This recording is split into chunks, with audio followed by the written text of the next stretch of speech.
Yeah, thank you, Grant. And I really want to just mirror what you said and what Adrian said. Sarah, you look absolutely amazing today, and congratulations on organising such a phenomenal wedding. You've done a great job, and you truly deserve a good husband. It's just a good job Grant married you before you found one.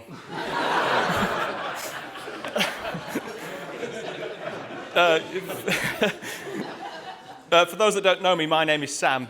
Me and Grant met in about 2004. We genuinely met on the internet. Genuinely. That's not a joke. I won't tell you the name of the website, but I can assure you that online dating didn't exist back then. It was actually a website for roller coaster enthusiasts. And roller coasters will feature quite a lot throughout the speech. So we actually met face-to-face for the very first time in 2007. We met at Thorpe Park, and immediately we knew, having something as weird as roller coasters in common, that we'd shared other similar interests as well, and we became really good friends. So 2008 came around, next year, straight back to Thorpe Park, but this time Grant gave me a lift back to Cornwall to stay at my house.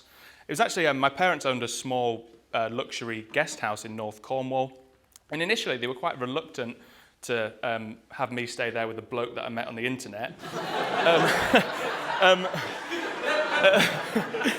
And they were right to be, because as soon as we got there, we drank so much beer, so much vodka, cider, wine, and bearing in mind, I was only 18 years old and Grant was about 7 stone lighter than he is now. So as you can imagine, we weren't very well, and I don't go into too much detail, but it was very much kind of projectile scenes in the bathroom. Grant was going in the bath, I think. I was going in the sink, in the toilet, and it was just a round robin of absolute carnage. It was awful. But it was at this point, and the reason I'm telling this is it's quite important, is I stepped back into the bathroom door, and I saw Grant going into the bath and pulling out my second-hand kebab meat and wringing it out like a wet dishcloth. And then I knew at that point that me and Grant were destined to be friends for life. And we continued speaking over the years, going to various theme parks and music festivals and having a good time. Grant would come to Cornwall to see me, and I would go to Kettering to see him, and I'd like to take this opportunity to thank Chris and Brenda for your hospitality over the years. Brenda makes a cracking cup of tea. Chris, not so much. And it must have been about 2013, and Grant sent me a message. He said, "Oh, Sam, I'm going on a date." I was like, "Okay, brilliant." So, he sent me a picture of this girl he was going on a date with. And Sarah, I don't know if you remember the picture that you sent or the picture that was on your profile at the time, but it was Halloween. You was dressed as a really scary, bunny rabbit, but you had these little bunny ears on, and you had this little bunny tail. But honestly, you looked absolutely incredible. And I went back to Grant and said, "There's absolutely no chance. I've honestly, Grant, you've got no chance." So I said, what are you doing for a date?" A bit worried about it, obviously. He said, "We're going indoor skiing." And I was like, "Indoor skiing for a first date? That's not very romantic." But then I realised as it was indoors, there'd be no chance of Grant getting sunburn. And he'd probably have a crash helmet on. So, but obviously they got on really well, because it was no time before Sarah come down to Cornwall to meet me. And, Sarah, the first time I met you, you were really beautiful, you were kind, you were funny, but most of all, you were quite nervous. Now, I don't know if you were nervous because you were shy, or you were nervous because you'd realised what a catastrophic mistake you'd made after seeing how Grant acted around me. But I'd like to take this opportunity as well to say to you, thank you so much for putting us up with us both over the years. Honestly, I can appreciate it's been quite challenging. And here I am, so I'm the best man, and you're now married, and that's fantastic. And as the best man, obviously, it was my responsibility to organise the stag do. I chose Barcelona for the stag do. It's a great city, and it's also really close to me and Grant's favourite theme park in Salou, home to Europe's tallest and fastest roller coasters. Apologies to those that couldn't make it, work commitments or babies on the way. Congratulations, Nick and Andrew, on your babies. And we had an amazing time, and actually, we had such a good time. I think one of the lads enjoyed it so much, he decided to stay out there an extra 2 days. Isn't that right, Dan? So yeah, no joke, Dan didn't come home, and instead of me telling you a really long story as to why Dan didn't come home and build up to it, I'll tell you straight away, because it happened within 30 minutes of landing in Barcelona.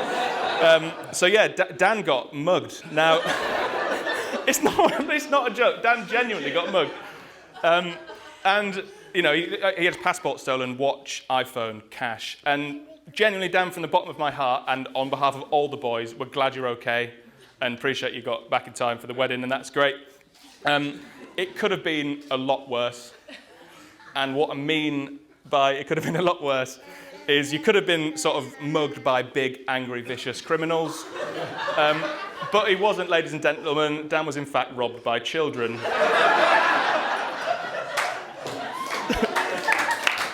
I'll have a toast for Dan at that point.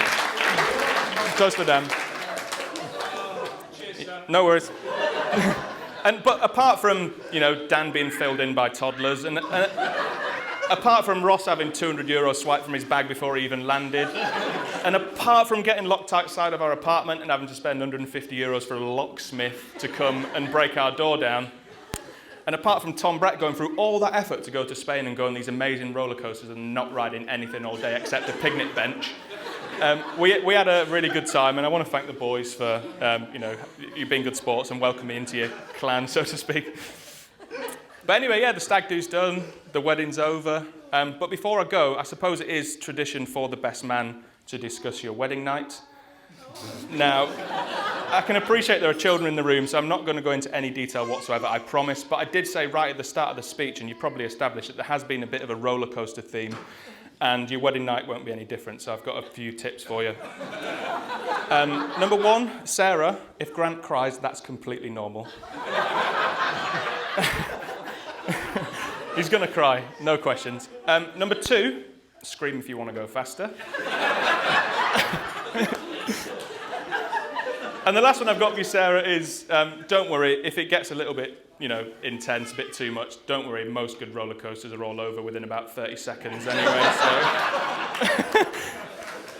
And no, genuinely, I love you both to bits. I'm so happy you're married and we get to see you, you know, live your lives as a married couple, and I'd like everyone to join me in raising a toast to Mr. and Mrs. Smythe.